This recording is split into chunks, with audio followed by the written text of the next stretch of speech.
ஓம் சாந்தி. எல்லோரும் குஷியாக இருக்கிறீங்களா? 9/12/2025 சாக்கார முரளி. பாபா சொல்கிறாங்க, இனிமையான குழந்தைகளே, உங்களுக்கு எல்லையற்ற செல்வத்தை கொடுக்கறதுக்காகத்தான் பாபா வந்திருக்கிறார். அப்படிப்பட்ட இனிமையான தந்தையை நீங்கள் அன்பாக நினைவு பண்ணிங்கன்னா தூய்மை ஆயிடலாம். தூய்மை ஆனால் தான் முழு செல்வத்தை அடைய முடியும். அவர் கொடுக்க தான் வரார். பட் எந்த அளவுக்கு அடைவீங்கன்றது, எந்த அளவுக்கு தூய்மை ஆகுறீங்கன்றதை பொறுத்து இருக்குது. எந்த அளவுக்கு தூய்மை ஆகுறீங்கன்றது, எந்த அளவுக்கு பாபாவை நினைக்கிறீங்கன்றதை பொறுத்து இருக்குது. கேள்வி: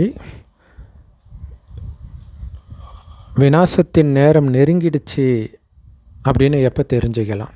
எதை வச்சு, எந்த அடையாளத்தை வச்சு தெரிஞ்சுக்கலாம் தெரியுமா? விநாச நேரம் நெருங்குதுன்னா நிறைய பேருக்கு கடவுள் வந்துட்டாருன்ற செய்தி தெரிய ஆரம்பிச்சிடுன்றார். ஸோ அது ரொம்ப முக்கியமான விஷயம். என்னென்னா, நம்ம சுயமாற்றத்தின் மூலமாக உலக மாற்றம், நீங்கள் மாறுவதன் மூலமாகத்தான் பாபா பிரத்யக்ஷம் ஆவாருன்றாங்க. முதல்ல உங்களை பிரத்யக்ஷப்படுத்தணும் அப்படின்னு தான். கடவுளோட குழந்தை நானுன்றது உங்கள் நடத்தையை பார்த்து தெரியணும். அப்போ தான் நீங்கள் சொல்கிறத கேட்பாங்க. இல்லை எல்லாருக்குமே ஒரு அத்தாரிட்டியோடு சொல்லும்போது கேட்பாங்க. ஸோ குழந்தைகள் மூலமாக தான் கடவுளே வெளிப்படுத்துகிறோம். ஸோ அப்படி நீங்கள் ஆகி காட்டணுன்றார். ஸோ அப்போ கடவுள் வந்துட்டாருன்ற செய்தி எல்லோருக்கும் தெரியும் போது புரிஞ்சுக்கலாம், உலக அழிவு நெருங்கிடுச்சு. இப்போ புது உலகத்துடைய ஸ்தாபனையும் பழைய உலகத்துடைய அழிவும் நடக்க போகுது அப்படின்னு நிறைய பேருக்கு காட்சி கிடைக்க ஆரம்பிச்சிட்டோன்றார். பிரம்மா பாபா கிடைச்ச மாதிரி நிறைய பேருக்கு அந்த காட்சி கிடைக்கும். அப்போ புரிஞ்சுக்கலாம் உலக அழிவு நெருங்கிடுச்சுன்ட்டு. அதேமாதிரி சன்னியாசிகள், ராஜாக்கள், ஆட்சியாளர்கள், இவங்களுக்கெல்லாம் கூட ஞானம் கிடைக்கும். இப்போ ஆல்ரெடி எல்லாருக்குமே கொடுக்க தான் செய்கிறாங்க இல்லையா? பாபா குழந்தைங்களே ஆட்சியில் இருக்கிறாங்க. ஜனாதிபதி, டெல்லி சிஎம் எல்லாமே பாபா குழந்தையா, பக்கா பாபா குழந்தையாகவே இருக்கிறாங்க. ஸோ ஆல்மோஸ்ட் நெருங்கிடுச்சுன்னு தான் அர்த்தம். ஸோ எல்லையற்ற தந்தை வந்துட்டார் அப்படிங்கிறத கேட்கும் பொழுது அவர் தான் சத்கதி கொடுக்க முடியும் அப்படின்னு சொல்லும்பொழுது நிறைய பேர் வர ஆரம்பிப்பாங்க. நியூஸ் பேப்பர் மூலமாக பலருக்கு செய்தி கிடைக்கும். ஸோ நியூஸ் பேப்பர்லலாம் இப்போ எங்கேயோ ஜோதிலிங்கம் வச்சாங்கன்னு வேணால் போடுறாங்களே தவிர, கடவுள் வந்துட்டாருன்ற விஷயமே நியூஸ் பேப்பர் மூலமாக போக ஆரம்பிக்கும். பலருக்கு செய்தி கிடைக்கும்னா முக்கியமான நியூஸாகவே இது வர ஆரம்பிச்சிடும் போல இருக்குது. அடுத்தது, குழந்தைகளாகிய நீங்களும் ஆத்ம உணர்வுடையவர் ஆகிட்டே இருப்பீங்க. ஸோ நமக்கே தெரியும் இல்லையா, கொஞ்சம் கொஞ்சமாக நம்ம பக்காவாகிறது தெரியும். அது அடிக்கடி அந்த ஆத்ம பயிற்சி பண்ண ஆரம்பிப்போம். அப்புறம் ஆத்மான்ற உணர்வு இயல்பாகவே வர ஆரம்பிக்கும். அப்போ புரிஞ்சுக்கலாம் நேரம் நெருங்கிடுச்சு அப்படின்ட்டு. ஸோ ஒரு பாபாவுடைய நினைவில் அதீந்திரிய சுகத்தில் இருப்பீங்க. ஸோ அந்த நேரம் தான் உலக அழிவு ஸ்டார்ட் ஆகும். அந்த உலக அழிய அழிய கடவுள் வெளிப்படுவார். ஏன்னா உங்களுடைய மனநிலை ஆனந்தமாகவே இருக்கும். இப்போ உங்களை பார்க்கும்பொழுது தான் கடவுள் வெளிப்படுவார். பாடல்: இந்த பாவ உலகத்திலேருந்து எங்களை அழிச்சிட்டு போங்க. இப்போவும் மனிதர்கள் அப்படி தான் கூப்பிட்றாங்க கடவுளை துக்கம் வரும்போது இல்லையா? ஓம் சாந்தி. ஸோ பாவ உலகத்திலேருந்து அழிச்சிட்டு போங்கன்னு யார் சொல்கிறா? ஆத்மாக்கள். யார்கிட்ட சொல்கிறாங்க? கடவுள்கிட்ட. ஸோ ஏன் பாபா ஆன்மீக குழந்தைகளேன்றார்? குழந்தைன்னு மட்டும் சொல்ல வேண்டியதானே? அது ஏன் ஆன்மீகம்? ஏன்னா ஆத்மாவைத்தான் சொல்கிறார். ஆத்மாவை அழைச்சிட்டு போகிறதுக்கு தான் வந்திருக்கிறார். போயிட்டு திரும்ப இந்த பூமிக்கு வரும்போது தான் சுகம் கிடைக்கும். இப்போ கிடைக்காது இல்லையா? இயேசுவின் 2ஆம் வருகைன்றாங்க. ஆக்சுவலாக நம்முடைய 2ஆம் வருகையில் தான் சுகம். போயிட்டு திரும்ப வர்றது, அதுக்குள்ளே இந்த பூமி சொர்க்கமாயிடும். ஆத்மாக்கள் முந்தைய கல்பத்தில் கூட இந்த சாந்தி சுகத்தின் ஆஸ்தியை அடைஞ்சாங்க. புது உலகம் மற்றும் பரந்தாமத்துக்கு போகிற ஆஸ்தி, முக்தி, ஜீவன் முக்தியை அடைஞ்சாங்க. இப்போ மறுபடியும் இதே ஆஸ்தி கொடுக்குறார். ஸோ ஏன்னா அப்படி திரும்ப நடக்கும்போது தான் சிருஷ்டி சக்கரமும் மீண்டும் ரிப்பீட் ஆகுது. ஏன்னா பாபா வந்து கொடுக்கல அப்படின்னா மீண்டும் சொர்க்கம் வரப்போகிறதில்ல. இப்போ கடவுள் வர்றதுனால தான் அது மீண்டும் ஆகிடுது. எல்லாமே எது முடிஞ்சதோ அது அப்படியே திரும்ப நடக்குது. ஆனால் அந்த நாடகம் இருக்குது இல்லையா, மேடை நாடகம், அவங்க கூட போட்ட நாடகத்தை திரும்ப போடுவாங்க. ஆனால் அதில் மாற்றம் செய்வாங்க. ஏதாவது வார்த்தை மறந்துட்டாங்க அப்படின்னா அந்த நேரத்துக்கு வேறு ஏதோ கூட பேசுவாங்க. அதனால தான் இதை நாடகத்தோடு கரெக்டாக ஒப்பிட முடியாது, சினிமாவோடு ஒப்பிடலாம். அந்த காலத்தில் சினிமா பயோஸ்கோப்புன்னு சொல்லுவாங்க இப்படி இருக்குது. ஸோ பாபா அந்த வேர்டு யூஸ் பண்ணுறதுனால நமக்கு தெரியுது. பயோஸ்கோப், டாக்கீஸ், தியேட்டர், இப்போ சினிமா நிற்கிது. அப்போ படம் ஒரு தடவை நீங்கள் பார்க்குறீங்கன்னா அதே தான் திரும்ப திரும்ப பார்க்க போகிறீங்கன்னா ஏற்கனவே ஷூட்டிங் எடுத்து முடிச்சாச்சு. அதே மாதிரி தான் இந்த நாடகமும் ஏற்கனவே உருவாக்கப்பட்டது தான், அது திரும்ப திரும்ப நடக்குது. மற்றபடி அந்த நாடகத்தை ஏற்கனவே உருவாக்கப்பட்டதுன்னு சொல்ல முடியாது, மறுபடியும் அதை எடுக்கணும். ஸோ இந்த நாடகத்தை புரிஞ்சுக்கிறதன் மூலமாக, அதாவது அந்த உலகியல் நாடகத்தை புரிஞ்சுக்கிறது மூலமாக பாபா சொல்கிற இந்த நாடகத்தை பற்றி நம்ம புரிஞ்சிக்க முடியுது. அதுக்கும் இதுக்கும் உள்ள வித்தியாசமும் பாபா புரிய வைக்கிறார். மற்றபடி இப்போ நீங்கள் பார்க்குற நாடகங்கள் எல்லாமே அந்த 1 மணி நேரம் 2 மணி நேரம் நாடகங்கள் அல்லது சினிமா எல்லாமே பொய்யானது. கலியுகத்தில் பார்க்கக்கூடிய எந்த பொருளும் சத்தியுகத்தில் இருக்க போகிறது கிடையாது. சத்தியுகத்தில் என்னெல்லாம் நடந்துச்சோ என்னெல்லாம் இருந்துச்சோ அது மீண்டும் சத்தியுகத்தில் தான் இருக்கும், நடக்கும். அதேமாதிரி இந்த எல்லைக்குட்பட்ட நாடகம் எல்லாம் பக்தி மார்க்கத்தை சார்ந்தது. மறுபடியும் அரை கல்பம் கழித்து பக்தி மார்க்கம் வரும்போது தான் இந்த நாடகம் ஸ்டார்ட் ஆகும். ஏன்னா எப்போ ஒரு துக்கம் வருதோ அப்போ தான் ஆனந்தத்தை வெளியில் தேடுறோம். அதுக்கு தான் இந்த நாடகம், சினிமா, கூத்து இதெல்லாம் வந்தது. என்டர்டெயின்மெண்ட் இண்டஸ்ட்ரின்னு சொல்கிறாங்க. சொர்க்கத்தில் பார்க்குறதெல்லாம் ஆனந்தத்தை கொடுக்கும். அதனால் தனியாக நாடகம் போட வேண்டிய அவசியம் கிடையாது. ஸோ எந்த விஷயம் பக்தி மார்க்கத்தில் நடக்குதோ அது ஞான மார்க்கத்தில் நடக்காது, அதாவது சத்தியுகத்தில் நடக்காது. இப்போ எல்லையற்ற தந்தைக்கிட்ட இருந்து நீங்கள் எல்லையற்ற சொத்து அடையிறீங்க. சொத்து 2 பேர்கிட்ட இருந்து அடைவோம். ஒன்று லௌகீக தந்தைக்கிட்ட இருந்து எல்லைக்குட்பட்ட சொத்து அடைவோம், அடுத்தது பரலௌகிக தந்தைக்கிட்ட இருந்து எல்லையற்ற சொத்து சொர்க்கத்தை அடைவோம். மற்றபடி அலௌகிக தந்தையாக இருக்கிறார் பாருங்கள் பிரம்மா பாபா, அவர்கிட்ட இருந்து எந்த சொத்தும் நமக்கு கிடைக்காது. ஏன்னா இவரே சிவபாபா கிட்டேருந்து தான் சொத்து அடைகிறார். அதனால தான் நம்ம சிவபாபாவைத்தான் நினைக்கணும். யார்கிட்டேருந்து சொத்து அடையிறோமோ அவரை தானே நினைக்கணும். ஏன்னா அவர் தான் நமக்கு புது உலகத்தின் சொத்தை கொடுக்குறார். பிரம்மா மூலமாக கொடுக்குறாரு, ஆனால் பிரம்மா கொடுக்கல, அதை புரிஞ்சுக்கணும். ஸோ இவர் மூலமாக தத்தெடுக்கிறதுனால பிரம்மாவையும் நாம் அப்பான்னு சொல்கிறோம். பக்தி மார்க்கத்தில் கூட லௌகீக தந்தை பரலௌகீக தந்தை 2 பேருமே நினைக்கிறோம். ஆனால் அலௌகீக தந்தை நினைக்கிறது கிடையாது. ஏன்னா இவர்கிட்டேருந்து எந்த சொத்தும் கிடைக்கிறது கிடையாது எப்போவுமே. ஆனாலும் அப்பான்ற வார்த்தை கரெக்டான வார்த்தை பிரம்மா பாபாவுக்கும். அதே நேரத்தில் இந்த பிரம்மா பாபாவும் சிவபாபாவுடைய படைப்பு தான். இப்போ எல்லா படைப்புக்குமே படைப்பவர்கிட்ட இருந்து தான் சொத்து கிடைக்கும். இப்போ பாபா சொல்கிற ஞானம் தான் அங்கே இயேசு கடவுள் கிடையாது, பரமபிதா தான் கடவுள் அப்படின்னு ஜெகோவின் சாட்சிகள் சொல்லுவாங்க, முஸ்லீம்கள் சொல்லுவாங்க. சரி, யார் கடவுளாக இருந்தால் என்ன? அப்போ அது தெரிஞ்சுக்கணும். ஏன் அவரை கடவுள்னு சொல்லணும்? ஏன்னா அவர்கிட்ட இருந்து தான் சொத்து கிடைக்குது, அதனால் அவரை தான் நினைக்கணும்.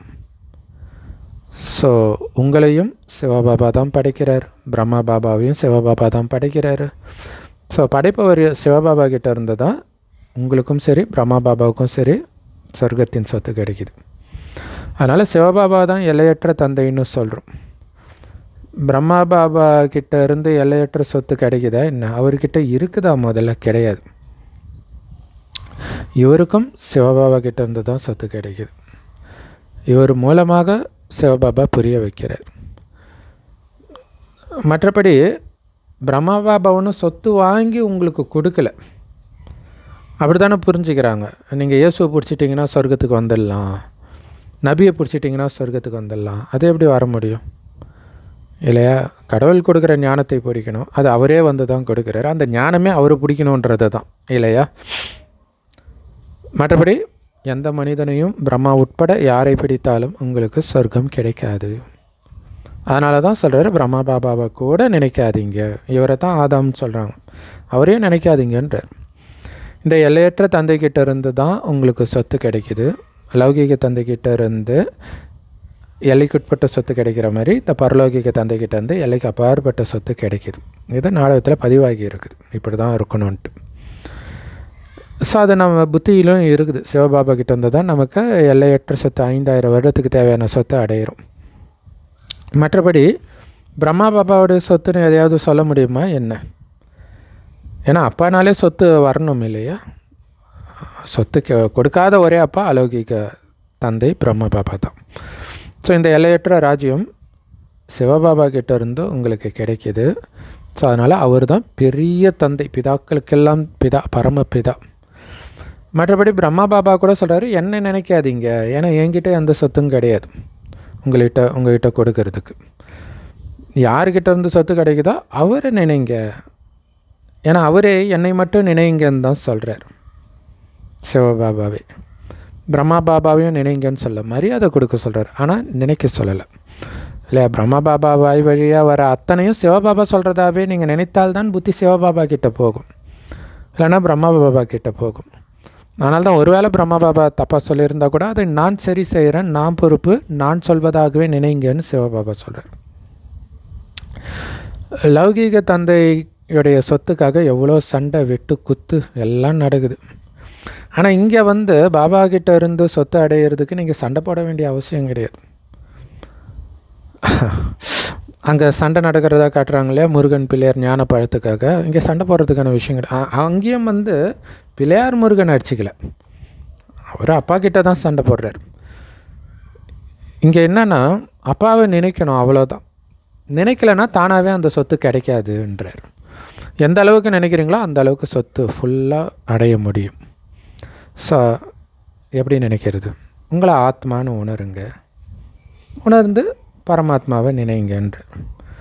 இந்த ரதமாகிய பிரம்மா பாபாவுக்கும் சிவபாபா அதை தான் சொல்கிறார், உன்னை நீ ஆத்மான்னு உணர்ந்து என்ன நினச்சேன்னா உலகத்தின் ராஜ பதவி கிடைக்கும்னு சொல்கிறார். ஸோ அப்படி நினைத்து சொர்க்கத்தை அடையிறத தான் நினைவு யாத்திரைன்னு சொல்லப்படுது. நினைவின் மூலமாக தான் சொர்க்கத்துக்கு போகிறீங்க இல்லையா? நினைத்து ஆத்மா தூய்மையாகி உண்மையில் ஆத்மா சொர்க்கத்துக்கு போயிடுது. ஸோ அதுக்கு தடையாக இருக்கக்கூடிய அனைத்து தேக உறவுகளையும் புத்தியினால் மறந்து, உங்கள் தேகத்தையும் மறந்து, தேகத்திலேருந்து விடுபட்ட அசரீரின்னு உங்களை உணருங்க. கஷ்டம்தான் இல்லையா? அதான் கடின உழைப்பு. அந்த உழைப்புனால தான் உங்களுக்கு கிடைக்கிது உழைப்புக்கேற்ற ஊதியம். எந்த அளவுக்கு உடல் உணர்வுலேருந்து முற்றிலும் விலகி பறந்துக்கிட்டே இருக்கீங்களோ, தேவதை கால் மண்ணில் படாதுன்றாங்களே, அந்த மாதிரி புத்தி இந்த பூமியில் உள்ள எதையுமே நினைக்காமல் சூக்ஷ்மோதனம், பரந்தாமம், சொர்க்கம் இதையே நினச்சிட்டு இருக்குதோ அந்த அளவுக்கு உயர்ந்த பதவியை அடைய முடியும். ஸோ அதுக்கு தான் உங்களை அசரீரின்னு உணருங்கன்ற. இதில் தான் கடின உழைப்பு இருக்குது. ஏன்னா படிப்பில் கடின உழைப்பு பண்ணணும் தானே படிப்புக்காக. ஸோ இந்த நினைவு யாத்திரையில் நீங்கள் அழுக்கிலேருந்து தூய்மை ஆவீங்க, எந்த அளவுக்கு நினைக்கிறீங்களோ அந்த அளவுக்கு. ஸோ மனிதர்கள் உடல் மூலமாக யாத்திரை செய்கிறாங்க, அது ஸ்தூல யாத்திரை. ஆனால் பாபா இங்கே கொடுக்குற யாத்திரைக்கு உடம்பை பயன்படுத்த தேவையில்லை. ஆத்மாவும் ஆத்மாவில் இருக்கிற மனம் புத்தியும் தான் பயன்படுத்துகிறோம். அதனால தான் இது பேர் ஆன்மீக யாத்திரை, ஆத்மாவின் யாத்திரை. பரந்தாமம் போகிறதுக்கான யாத்திரை, சொர்க்கம் போகிறதுக்கான யாத்திரை. உங்களை தவிர வேறு யாருமே பரந்தாமத்துக்கு போக முடியாது முயற்சி பண்ணாமல் இல்லையா? உங்கள்கிட்டேருந்து இந்த வழியை கற்றுக்கிட்டு அவங்களும் முயற்சி பண்ணி தான் மேலே போவாங்க. தூய்மை ஆகாமல் போக முடியாது. யார் ஆனால் கூடவே குணத்தையும் மாற்றிக்கிட்டு சேவையும் பண்ணுறதுனால நமக்கு வருமானமும் சேமிப்பாகுது. அதனால் சொர்க்கத்துக்கும் வரும். அவங்க பரந்தாமத்துக்கு மட்டும்தான் போவாங்க. யார் நல்லா பாபாவை நினைக்கிறாங்களோ அவங்க தான் போக முடியும். எந்த அளவுக்கு நினைக்கிறீங்களோ அந்த அளவுக்கு சீக்கிரமாக போக முடியும். அதே மாதிரி அவங்க தான் உயர்ந்த பதவியும் அடைய முடியும். மற்றபடி எல்லோரும் பரந்தாமத்துக்கு போயிடுவாங்க அடிவதையெல்லாம் வாங்கிட்டு. இப்போ போக முடியாது யாருமே, ஏன்னா எல்லாம் அழுக்காக இருக்கிறாங்க. அதனால தான் கடவுளை கூப்பிட்றாங்க, எங்களை தூய்மையாக்குங்கன்ட்டு. ஸோ ஆத்மா நினைக்கிது இல்லையா கடவுளை துக்கத்துலேருந்து காப்பாற்றுன்ட்டு. சாப்பிட்றது, குடிக்கிறது, நடக்கிறது, புலம்புறது, சிரிக்கிறது எல்லாமே ஆத்மா தான் பண்ணுது உடம்பு மூலமாக. ஸோ அதனால் ஆத்மா உணர்வுடையவராக ஆகுங்க. ஆத்மா தான் எல்லாமே பண்ணுது, அந்த ஆத்மா தான் நானுன்ற உணர்வுடையவர் ஆகுங்க. இதுதான் கடின உழைப்பு இருக்குதுன்றார். ஏன்னா உழைப்பு இல்லாமல் எதுவுமே கிடைக்காது. அப்படி இருக்கும்போது உலக ராஜ்யமே கிடச்சிடுமா உழைக்காமல்? ஆனால் இது ரொம்ப ஈஸியானது இல்லையா? நினைக்கணும், அவ்வளோதான். கண்ட குப்பையை நினைக்கிறதுக்கு பதில் இறைவனை நினைக்கிறீங்க. ஆனால் நினைக்க விடுமாம்மா, பயங்கர எதிர்ப்பு உருவாக்கிக்கிட்டே இருக்கும். ஸோ யாருக்கு நல்ல அதிர்ஷ்டம் இருக்குதோ அவங்க உடனே நினைக்க ஆரம்பிச்சிடுவாங்க. சிலர் லேட்டாக நினைக்க ஆரம்பிப்பாங்க. ஏன்னா அந்த புத்தியில் பதிகிறதுக்கு லேட் ஆகுது. ஒரு வேளை நல்லா பதிஞ்சிடுச்சுன்னு வச்சுக்கோங்களேன்,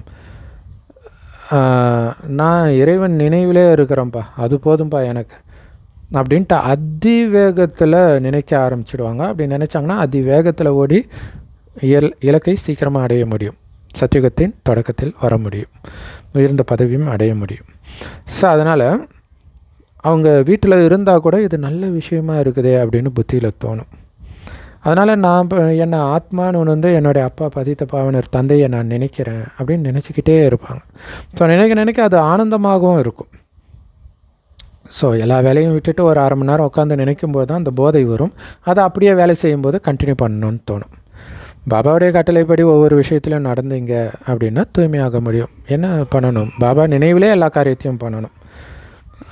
ஸோ ஒரு சிஸ்டர் நம்ம ஷார்ட்ஸில் போட்டிருக்கோம், சாதாரண கர்மத்தை எப்படி சிரேஷ்ட கர்மமாக மாற்றுறது. பாபா நினைவோடு பண்ணிங்கன்னா அது சிரேஷ்ட கர்மம். எவ்வளோ சூப்பராக சொல்லியிருக்கிறாங்க இல்லையா? ஸோ அதனால் பாபாவுடைய கட்டளைப்படி நடந்தீங்கன்னா தான் தூய்மையாக ஆக முடியும். கண்டிப்பாக ஆக முடியும். ஸோ முயற்சி பண்ணணும். ஆனால் ரொம்ப ஈஸி தான் இந்த முயற்சி. பக்தி மார்க்கத்தில் எவ்வளோ கஷ்டப்படுறீங்க. நெருப்பு மிதிக்கிறீங்க, பட்டினி கிடக்கிறீங்க, நடந்தே எங்கெங்கேயோ போகிறீங்க. இங்கே அந்த மாதிரிலாம் எதுவும் கிடையாது. நான் திரும்ப பாபா கிட்டே போக போகிறேன்னு உங்கள் புத்தியில் சதா ஞாபகம் இருந்தால் போதும் இல்லையா? அதுக்கு பாபாவை நினச்சிக்கிட்டே இருந்தால் போதும்.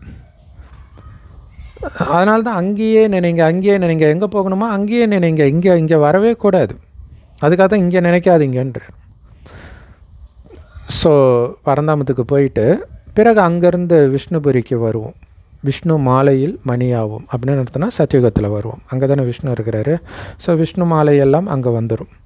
ருத்ரமாலைன்றது உலகத்தில் உள்ள அத்தனை ஆத்மாக்களையும் சேர்த்து தான் அது பரந்தாமத்தில் இருக்கும். ஸோ ருத்ரமாலை ஃபுல்லாக அங்கே போயிடும். அதில் விஷ்ணு மாலையாக இருக்கிறவங்க தான் சத்தியுகத்தில் வருவாங்க. ஸோ மாலைக்கும் கணக்கு இருக்குது இல்லையா? பிரம்மா மாலை இருக்குது, விஷ்ணு மாலை இருக்குது, ருத்ரனுடைய மாலையும் இருக்குது.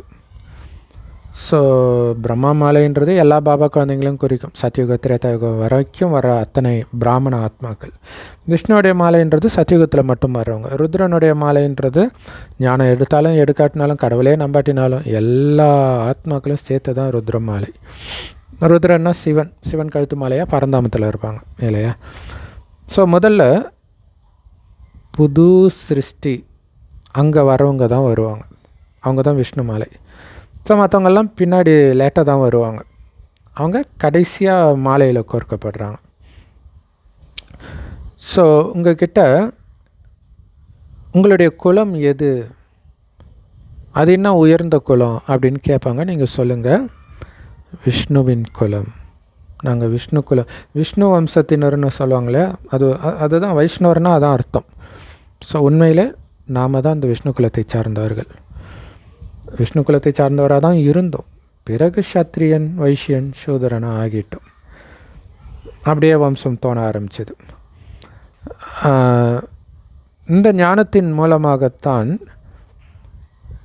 எப்படி வம்சம் தோணுது அப்படின்றத நம்ம புரிஞ்சுக்கிறோம். முதல்ல ருத்ரனுடைய மாலை உருவாகுது பரந்தாமத்தில். உயர்ந்ததிலும் உயர்ந்த வம்சம். இப்போ அந்த ருத்ரனுடைய மாலையிலும் நெருக்கத்தில் நாம் தான் இருக்கிறோம். ருத்ரன் மாலையில் ஒரு பகுதி தான் விஷ்ணு மாலை. உயர்ந்ததிலும் உயர்ந்த வம்சம், இது நம்முடைய மிக உயர்ந்த குலம் அப்படின்னு பாபா புரிய வைக்கிறார்.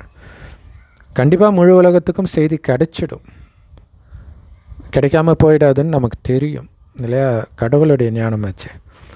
ஸோ கடவுள் கண்டிப்பாக எங்கேயோ வந்திருப்பார், ஆனால் எங்கே வந்திருக்கிறாருன்னு தான் தெரியலன்னு நிறைய பேர் சொல்ல ஆரம்பிச்சிட்டாங்க.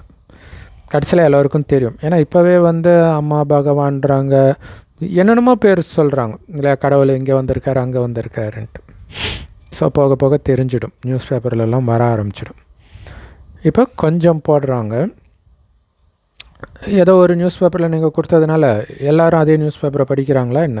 ஆக்சுவலாக இப்போ நியூஸ் பேப்பர் படிக்கிறது கூட கிடையாது இல்லையா, இப்போ மாறிடுச்சு. மேபி எல்லா யூடியூப் சேனல்லையும் அது வந்துடும்னு நினைக்கிறேன். லைப்ரரியில் போய் படிக்கலாம். லைப்ரரியில் வந்து எல்லா பேப்பரும் இருக்கும். சிலர் 2-4 நியூஸ் பேப்பரை கூட படிப்பாங்க, சிலர் நியூஸ் பேப்பர்லாம் படிக்கவே மாட்டாங்க. ஸோ விநாசத்தின் நேரம் நெருங்கும் பொழுது எல்லாருக்கும் தெரிஞ்சிடுமா பாபா வந்துட்டார் அப்படின்ட்டு. புது உலகத்துடைய ஸ்தாபனையும் பழைய உலகத்துடைய அழிவும் நடக்குது. ஸோ பலருக்கு இது காட்சி கூட கிடைக்கும். நீங்கள் சன்னியாசிகள் ராஜாக்களுக்கெல்லாம் இந்த ஞானம் கொடுக்கணும், நிறைய பேருக்கு செய்தி கிடைக்கணும் இல்லையா. எல்லையற்ற தந்தை வந்திருக்கிறாரு, அவர் தான் சத்கதி கொடுப்பவர் அப்படிங்கிறத கேட்ட உடனே நிறைய பேர் வர ஆரம்பிச்சிடுவாங்க. நாம் இதே கொடுக்கணும் இல்லை, நக்கல் அடிப்பாங்க, எல்லாம் அடிப்பாங்க, ஆனால் நம்ம அந்த அமைதி மாறாமல் கொடுக்கணும். கொஞ்சம் கொஞ்சமாக நம்ம அமைதி தான் அவங்கள பிடிச்சி இழுக்கும். ஸோ இது வரைக்கும் அவங்க மனதை தைக்கிற மாதிரி இன்னும் நியூஸ் பேப்பரில் எந்த செய்தியும் வரலைன்றார். ஸோ அந்த மாதிரி செய்தி போடுறவங்களும் வெளிப்படுவாங்க.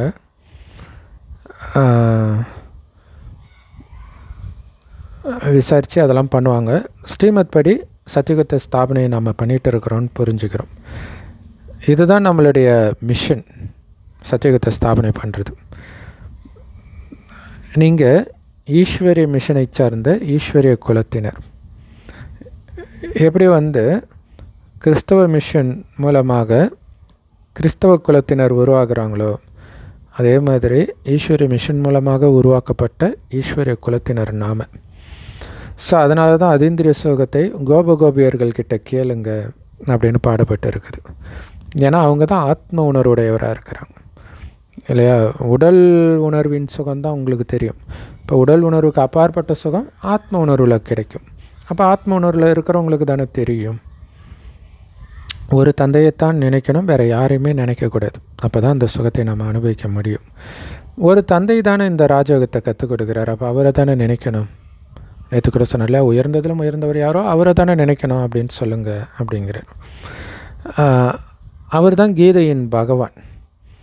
எல்லோருக்கும் பாபாவுடைய அழைப்பை அல்லது செய்தியை கொடுங்க. பாருங்களாம், இது நம்ம பண்ண வேண்டியதெல்லாம் வந்து கிறிஸ்தவர்கள் இயேசு அழைக்கிறார் அப்படின்னு போடுறாங்க. ஜீசஸ் ரெடீம்ஸ், இயேசு விடுவிக்கிறார்னு ஒரு அமைப்பு. இது எல்லாமே நம்ம பண்ண வேண்டியது இல்லையா. ஸோ நம்ம போடணும். எங்கே பார்த்தாலும் ஃபோட்டோ, சிவபெருமான் அழைக்கிறார் சிவபெருமான் அழைக்கிறார். இது வரைக்கும் எங்கேயுமே போடலையே இல்லையா. ஜோதிர்லிங்கம் வைக்கிறாங்க, இப்படி தான் போடுறோம். சிவன் அழைக்கிறாரு நம்ம போடலையே. சிவானி தீதி வராங்கன்னு பேனர் வைக்கிறோம். சிவன் அழைக்கிறாருன்னா வைக்கிறோம். அங்கே பால் தினகரன் அழைக்கிறாருன்னா போடுறாங்க, இயேசு அழைக்கிறாருன்னு போடுறாங்க. ஸோ அவங்கக்கிட்ட நம்ம கற்றுக்க வேண்டியது நிறையா இருக்குது. சரி, ஏன்னா இன்னை வரைக்கும் தெரியல சிவனுடைய இயக்கம் பிரம்மகுமாரிகள் இயக்கம்னு தெரியல.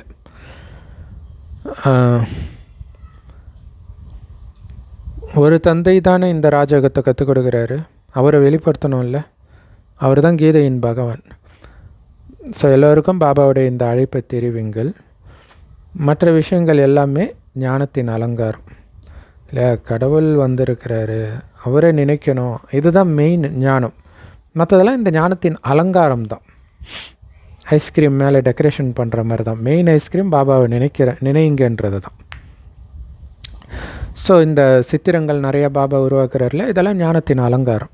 மெயின் வந்து ஒளிப்புலியாக நினைங்கன்றது தான்.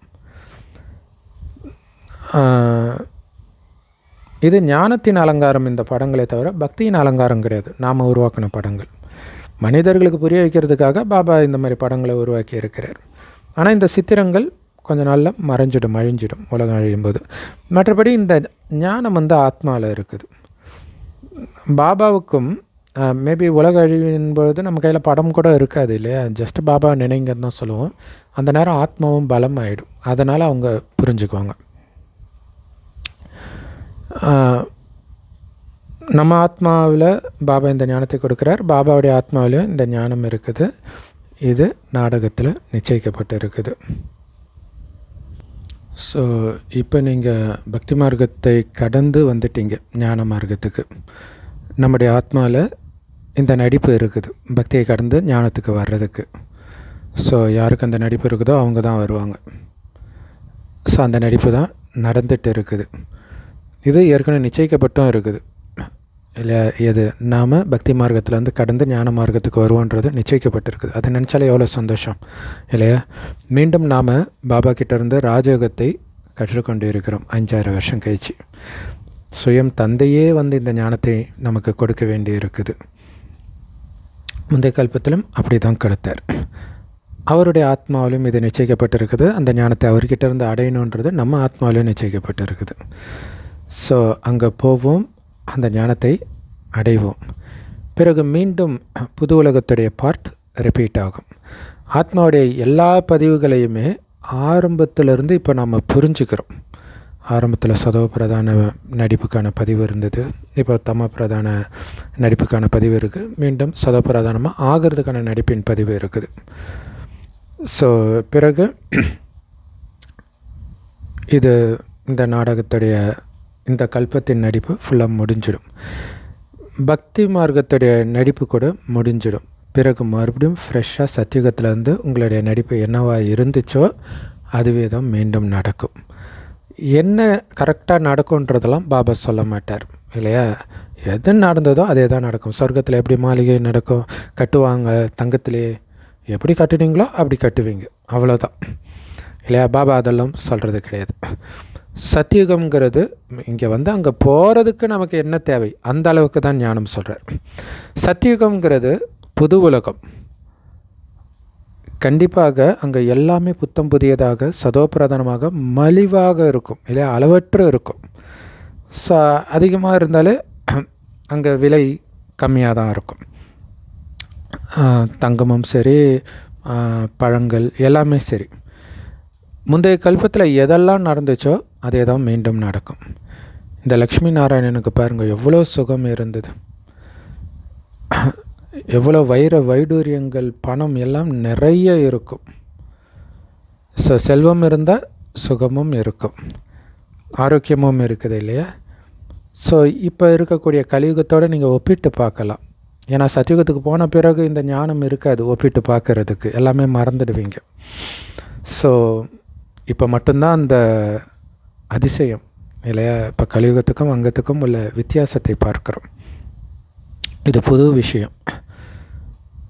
இப்போ பேங்க்கில் காசு இருக்குதுன்றது உங்களுக்கு நினைக்கும் போது சந்தோஷம் இருக்கும். ஆனால் அதை நீங்கள் இப்போ செலவு பண்ணல, சேர்த்து தான் வச்சுருக்கிறீங்க. அதே மாதிரி தான் உங்கள் ஆத்மாவில் சேமிப்பாக இருக்குது. அதை இப்போ செலவு பண்ண முடியாது. பண்ணலாம், நீங்கள் சின்ன சின்ன விஷயத்தில் வேஸ்ட்டாக போயிடும். மீன் விஷயம், பேர் புகழ் பின்னாடி போகிறது, இதில் அது காணாமல் போயிடும். ஆனால் அங்கே பல கோடி மடங்கு வருமானம், இங்கே ஜஸ்ட்டு ஒரு அற்பகால சுகத்துக்காக நீங்கள் அழிச்சிடுவீங்க. ஸோ அப்படி அழிக்காமல் இருக்கணும், அங்கே சேர்த்து வைக்கிறன்ற அந்த சந்தோஷத்திலே இருக்கணும். ஸோ பாபா தான் குழந்தைங்களுக்கு இந்த விஷயத்தை எல்லாம் புரிய வைக்கிறார். ஆத்மாக்கள் தான் அங்கே போகுது. ஸோ இங்கே இருக்கக்கூடிய செயல்பாடுகள், கணக்கு வழக்கு எல்லாமே அங்கே முடிஞ்சிடும். ஏன்னா ரெக்கார்டு முடிஞ்சிடுது. ஸோ இந்த ஒரு ரெக்கார்டு, ஆத்மாவுடைய ரெக்கார்டு மட்டும்தான் மிகப்பெரிய ரெக்கார்டு. ஆனால் 5000 வருஷத்துக்கான விஷயம் ரெக்கார்டு ஆகுதுன்னா இப்போ ஆத்மாவும் பெருசாக இருக்கணும் அப்படின்னு சொல்கிறாங்க. ஆனால் நமக்கு தெரியும் அப்படிலாம் கிடையாது. ஆத்மா ரொம்ப சின்ன புள்ளி, அதில் 84 பிறவி ரெக்கார்டு ஆகியிருக்குது. அது சின்ன புள்ளி, அதே நேரத்தில் ஆத்மா அழிவற்றதும் கூட. இதுதான் உண்மையிலே அதிசயம் இல்லையா? இந்த மாதிரி அதிசயிக்கத்தக்க விஷயம் வேறு எதுவுமே இருக்க முடியாது. சத்தியுகம் திரேதா யுகத்தில் பாபா பரந்தாமத்தில் ஓய்வாக இருப்பார், இங்கே வர்றது கிடையாது. நாம் தான் முழுசாக இந்த கல்ப சக்கரத்தை சுற்றி வரும், நடிக்கிறோம். எல்லோரையும் விட அதிகமான பாகம் நமக்கு தான் இருக்குது. ஸோ பாபா கூட நமக்கு மிக உயர்ந்த சொத்து கொடுக்குறார், 5000 வருஷம் தாங்குகிற அளவுக்கு. ஸோ ஏன்னா 84 பிறவி நீங்கள் தான் எடுக்கிறீங்க. நம்முடைய பாகமே இப்படித்தான் இருக்குது, அதை வேறு யாரும் நடிக்க முடியாது. அப்போ இது எவ்வளோ அதிசயமான விஷயம். ஆத்மாக்களுக்குத்தான் பாபா இதையெல்லாம் புரிய வைக்கிறாரு. இதுவும் அதிசயமாக இருக்குது.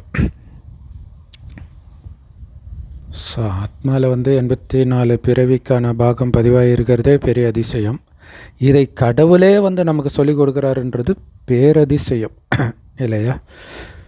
ஸோ ஆத்மாவை ஆண் ஆத்மா பெண் ஆத்மான்னு சொல்ல முடியாது, உடம்பை தான் சொல்ல முடியும். ஆண் பெண்ணுன்னு உடம்பை எடுக்கும்பொழுது அது ஆண் பெண்ணுன்னு சொல்கிறோம். ஏன்னா உடல் தான் ஆண் பெண்ணாக இருக்குது, ஆத்மா கிடையாது. ஆத்மா எல்லாருமே பாபாவுக்கு குழந்தைகள். அப்போ சகோதரன் ஆகிடுறாங்க, சகோதரி கூட கிடையாது. ஏன்னா சொத்து ஆண் குழந்தைக்கு அந்த காலத்தில் கொடுக்கறதுனால ஆண் குழந்தை எல்லோருக்கும், ஆத்மாக்கள் எல்லோரும் பாபாவுக்கு ஆண் குழந்தைகள்னு பாபா சொல்கிறார். ஸோ அதனால் சொத்து அடைகிறதுக்காக சகோதரன் ஆகியிருக்கிறீங்க. ஆத்மா பாபாவுடைய குழந்தை இல்லையா? தந்தைக்கிட்டேருந்து தானே சொத்து கிடைக்கும். அப்போ தந்தைக்கிட்டேருந்து சொத்து அடையிறாங்கன்னா அப்போ அவங்க ஆண் குழந்தை தானே. எல்லா ஆத்மாக்களுக்குமே பாபா கிட்டேருந்து சொத்து அடைகிற உரிமை இருக்குது. அப்போ எல்லா ஆத்மாவும் ஆண் குழந்தை. ஸோ ஆனால் உரிமை இருக்குது. ஆனால் அந்த உரிமை எப்போ உங்களுக்கு பிராப்தமாகும்? பாபாவை நினைக்கிறதன் மூலமாக. எந்த அளவுக்கு நினைக்கிறீங்களோ அந்த அளவுக்கு சொத்து அடைய முடியும். அதுக்கு முதல்ல உங்களை ஆத்மானு உணரணும். நாம் எல்லோரும் ஒருவருக்கொருவர் சகோதர ஆத்மாக்களே. ஆத்மா தான், அது ஒருபோதும் மாறுறது கிடையாது. சரீரம்தான் மாறுது. சில சமயம் ஆண் உடம்பை எடுக்குது, சில சமயம் பெண் உடம்பை எடுக்குது. குழந்தையாக இருக்கிறது கொஞ்சம் பெருசாகுது, இளைஞனாகுது, வயோதிகனாகுது. உடம்பு தான் மாறுது, ஆத்மா மாறாது. ஸோ இது புதுசாக வரவங்களுக்கு குழப்பம்.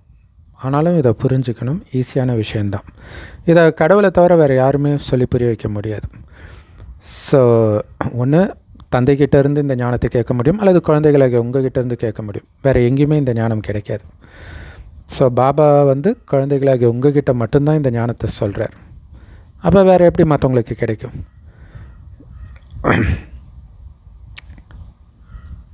ஸோ இதுக்கு முன்னாடி பாப்தாதா நிறைய பேர் எல்லாரையுமே சந்திச்சாராம்.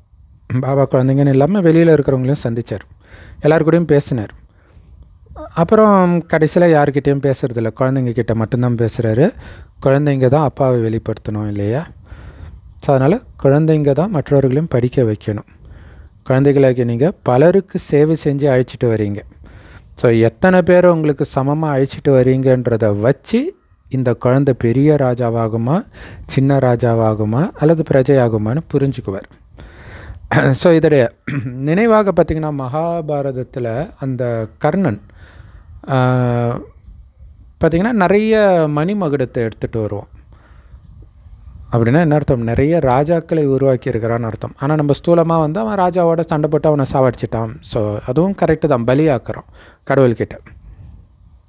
ஸோ அப்படி நல்ல சேவை செய்கிற குழந்தை கூட தவறான தொடர்பில் வீணாக போயிடும்ன்றதோடைய எச்சரிக்கை தான் கர்ணன் கதாபாத்திரம் இல்லையா? நல்ல குணம் இருக்கும், எல்லாம் இருக்கும், ஆனால் தொடர்பு சரியில்லை, அதனால் இழந்துடுறோம். நீங்கள் ஆன்மீக சேனை, மிலிட்ரி இல்லையா? எல்லோரையும் ராவணனுடைய சங்கிலியிலிருந்து விடுவிக்கிறீங்க. ராவணனுடைய அடிமைத்தனத்திலேருந்து மீட்கிறீங்க. அதான மிலிட்ரியோடைய வேலை. மீட்டு நம்முடைய அமைப்புக்கு, யஜ்யத்துக்கு, குடும்பத்துக்கு அழைச்சிட்டு வரும். யார் எந்த அளவுக்கு சேவை செய்கிறீங்களோ அந்த அளவுக்கு கண்டிப்பாக பலன் உங்களுக்கு கிடைக்கும். யார் எந்த அளவுக்கு பக்தி செய்கிறாங்களோ அவங்க தான் அதிகமாக புத்திசாலியாகி இந்த ஞானத்தையும் அதிவேகமாக எடுப்பாங்க, ஆஸ்தியும் அடையிறாங்க. ஸோ இது படிப்பு. இதை நல்லா படிக்கலைன்னா தோல்வி அடைஞ்சிடுவீங்க. மற்றபடி படிப்பு ரொம்ப ரொம்ப ஈஸி தான். இதை புரிஞ்சுக்கிறதும் ஈஸி தான், மற்றவங்களுக்கு புரிய வைக்கிறதும் ஈஸி தான். எதுவுமே கடினமான விஷயம் கிடையாது. கவனம் கொடுக்கணும், அவ்வளோதான். ஆர்வம் இருக்கணும் சேவை செய்கிறதுக்கு, அவ்வளோதான். ஏன்னா ராஜ்யம் ஸ்தாபனை ஆகுது இல்லையா? ராஜ்யத்தில் எல்லோரும் வேணும். இந்த கவனம் கொடுக்கறதுல அலட்சியம் வர்றதுல தான் ரேங்க் அப்படியே பின்னாடி போயிட்டே இருக்குது. ஏன்னா இதில் எல்லோரும் வேணும் இல்லையா? முயற்சி பண்ணி உயர்ந்த பதவியை அடைய முடியும். மரண உலகத்தில் நீங்கள் டிரான்ஸ்ஃபர் ஆகி அமர உலகத்துக்கு போகணும். அப்போ மரண உலகத்தை முற்றிலும் புத்தியிலிருந்து நீக்கணும்.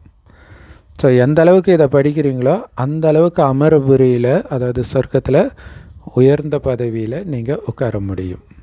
ஸோ அதேமாரி பாபா மேலே அவ்வளோ அன்பு இருக்கணும். ஏன்னா உலகத்திலே இவரை விட அன்பான பொருள் எதுவுமே கிடையாது. ஸோ அன்பின் கடலாக இருக்கிறார்.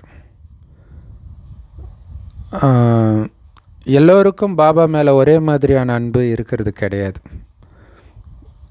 அதே மாதிரி தான் பாபாவும் இல்லையா. எந்த குழந்தை பாபா மேலே அதிக அன்பு வைக்கிறாங்களோ அந்த குழந்தை மேலே பாபாவும் அதிக அன்பு அதிக நினைவுகள் வைக்கிறார். சில குழந்தைங்க பாபாவை நினைக்கிறாங்க, சிலர் நினைக்கிறதே கிடையாது. சிலருக்கு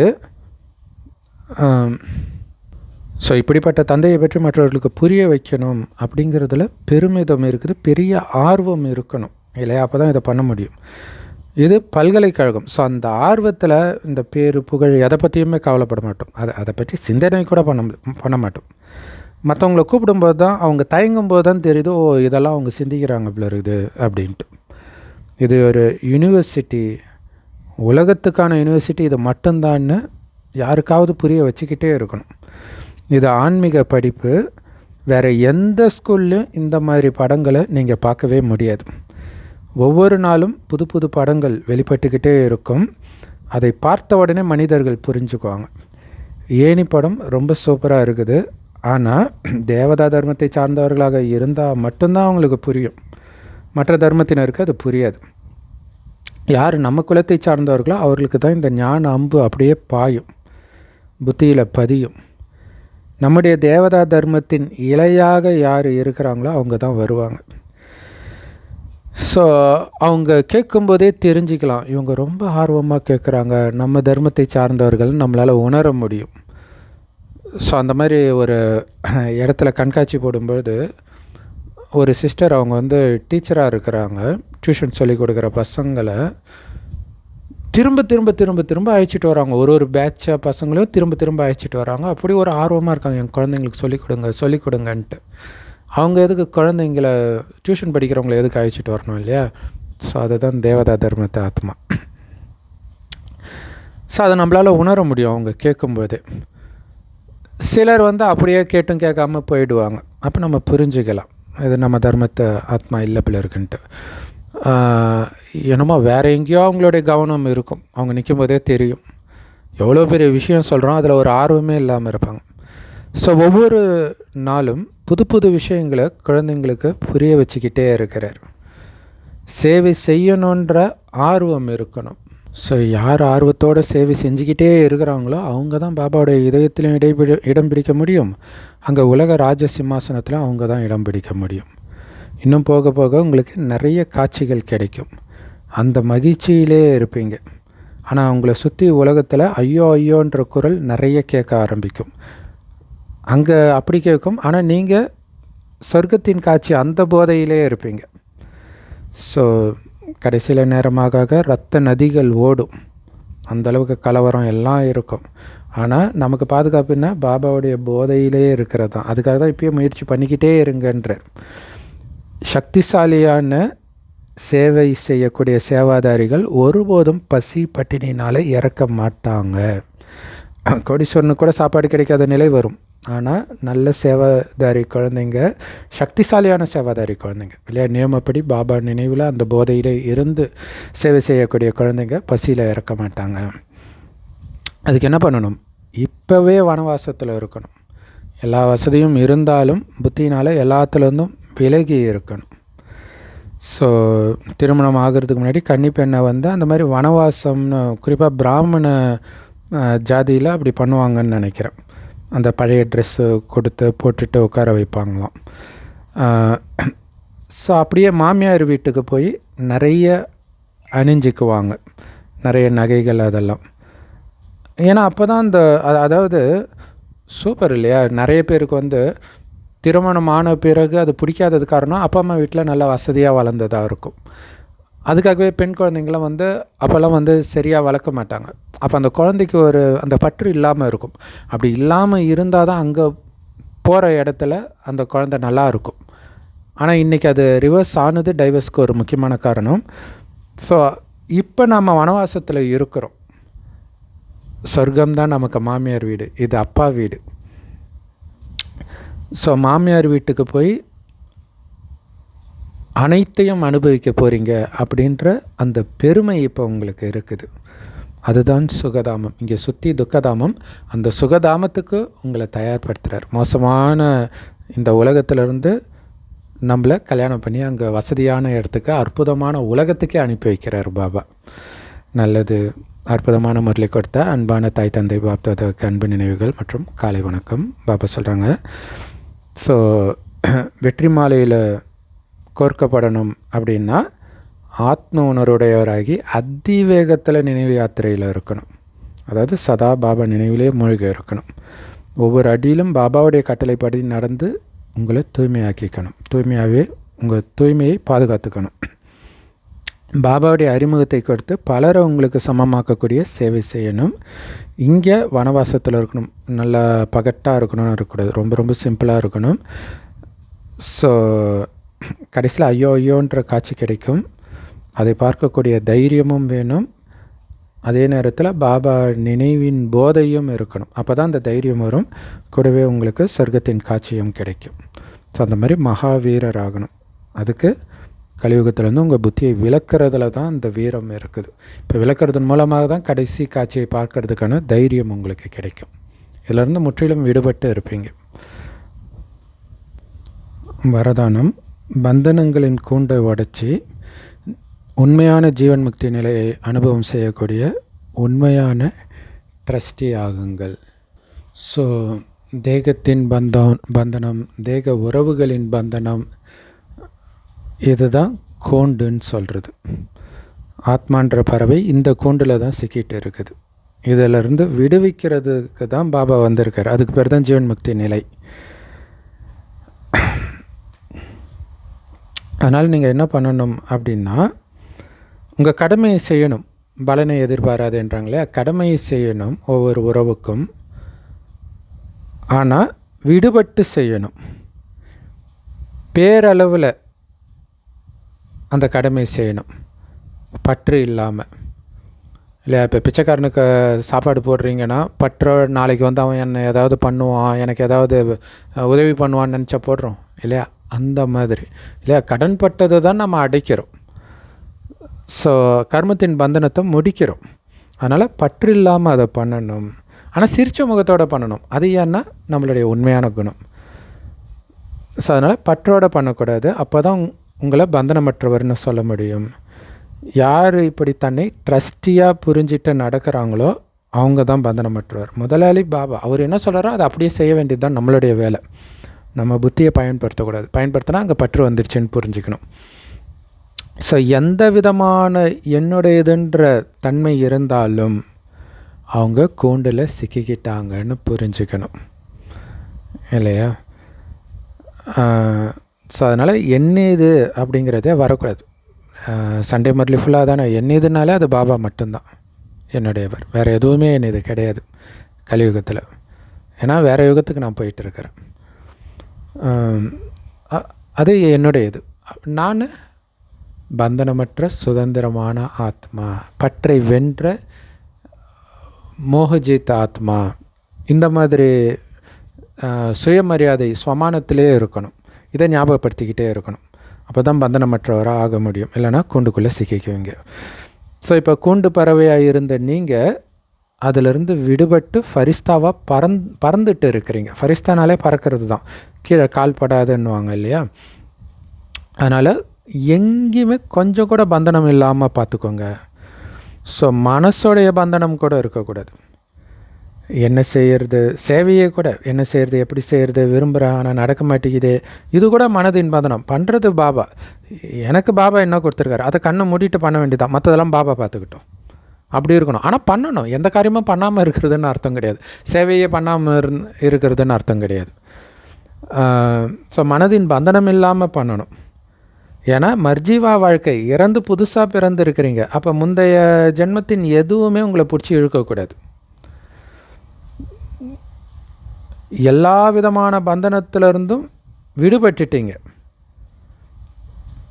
ஸோ அப்படி விடுபட்ட நிலையில் ஜீவன் முக்தி நிலை தான் எப்போவுமே அனுபவம் ஆகணும். அப்படின்னா நம்ம முற்றிலும் சுதந்திரமான நிலை. மனம் அப்படியே லேசாக பறந்துட்டு இருக்கணும். சொர்க்கத்துக்கு போயிட்டு இருக்கிறேன், அது மட்டும்தான் இருக்கணும். இல்லை பறவைகளே பாருங்களா, அந்த சீசன் டைமில் இடம் மாறுன்னுவாங்க. அப்போ இது என்னோடது இடம்னு புரிஞ்சிட்டு இருந்தால் எப்படி இன்னொரு இடத்துக்கு போகும்? அதுக்கிட்ட நம்ம கற்றுக்கலாம் இல்லையா? ஸோ அது கடலை கடந்து போகும், எங்கேயுமே ரெஸ்ட்டு கூட எடுக்காது. அந்த ரெஸ்ட் எடுக்கிறதுல கூட பற்று வந்துடும்ல, அது ஒரு சந்தோஷமான இடத்துக்கு போகிறோம் அப்படின்ற சந்தோஷத்தில் பறக்குது. அந்த மாதிரி சொர்க்கத்துக்கு போகிறோன்ற அந்த சந்தோஷத்தில் தான் நம்முடைய வாழ்க்கை நகரணுமே தவிர இங்கே இருக்கக்கூடிய எதிலிருந்தும் சந்தோஷமோ எந்த எதிர்பார்ப்பும் இருக்கக்கூடாது. செம பவர்ஃபுல்லான வரதானம் இது. ஸ்லோகன் நேற்று சொன்னதையே வேறு விதமாக, நேற்று என்ன சொன்னாருன்னா, எண்ணங்களை வீணாக்குனீங்கன்னா எல்லா பொக்கிஷமும் வீணாகிடுனாரு. இன்றைக்கி அதே எப்படி சொல்கிறாருன்னா, எண்ணத்தை சேமிச்சிட்டிங்கனாலே எல்லா பொக்கிஷமும் சேமிப்பாயிடும். நேரம், வார்த்தை எல்லாமே சேமிப்பாயிடும். இல்லை தேவையில்லாத எண்ணம் வரலன்னா தேவையில்லாமல் பேசவும் மாட்டீங்க. முதல்ல எண்ணம் தானே வருது, அப்புறம் தானே வார்த்தை வருது. ஸோ தேவையற்ற விஷயத்தை சிந்திக்காமல் இருந்தாலே பேசி நேரத்தை வீணாக்க மாட்டீங்க, சேவை இதெல்லாம் பண்ண முடியும். வீண் எண்ணம் வந்துட்டாலே சேவையும் பண்ண முடியாது. ஸோ இது ரொம்ப முக்கியமாக ஆழமாக பாபா பதிய வைக்கிறார். ஏன்னா சண்டே முரளியில் கூட உங்களுக்கு பிடிக்காததை எதுக்கு மனசில் வச்சுருக்கிறீங்க, உங்களுக்கு துக்கத்தை கொடுக்கக்கூடியது. ஸோ அந்த எண்ணம் டக்குன்னு விட்டுட்டு சேச்சா பாபா அவரெல்லாம் நினைக்க சொன்னார், நான் எதுக்கு இங்கே நினச்சிட்ருக்கிறேன், டக்குன்னு பறந்து போயிடணும். இந்த கலையை தான் பாபா கற்றுக் கொடுக்குறார். இதுதான் பறக்கும் கலை. சரி இல்லையா, டக்குன்னு பறக்கிறது.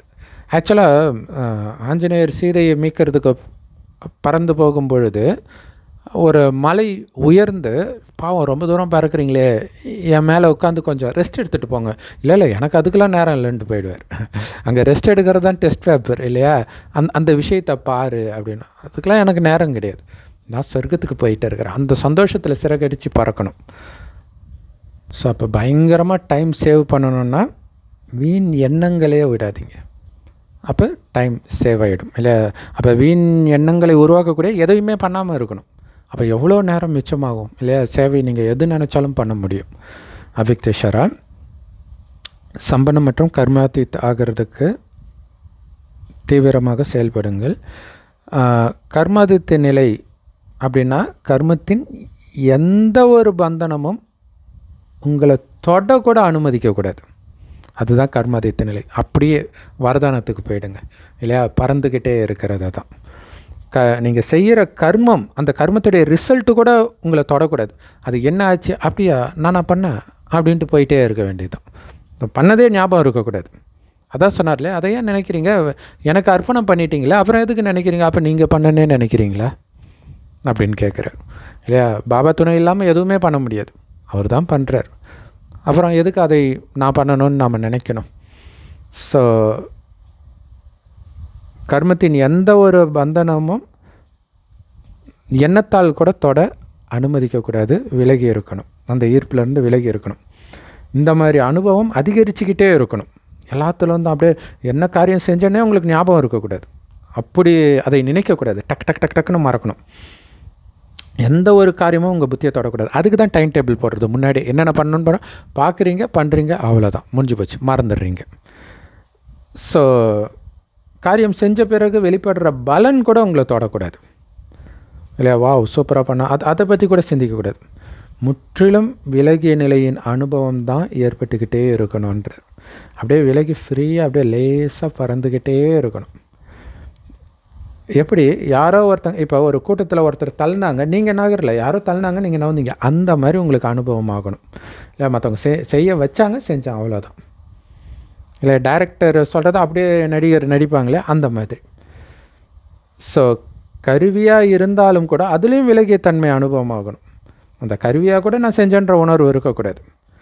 எது நடந்து முடிஞ்சதோ அது முற்றுப்புள்ளி, அடுத்தது அதை நினைக்கக்கூட கூடாது.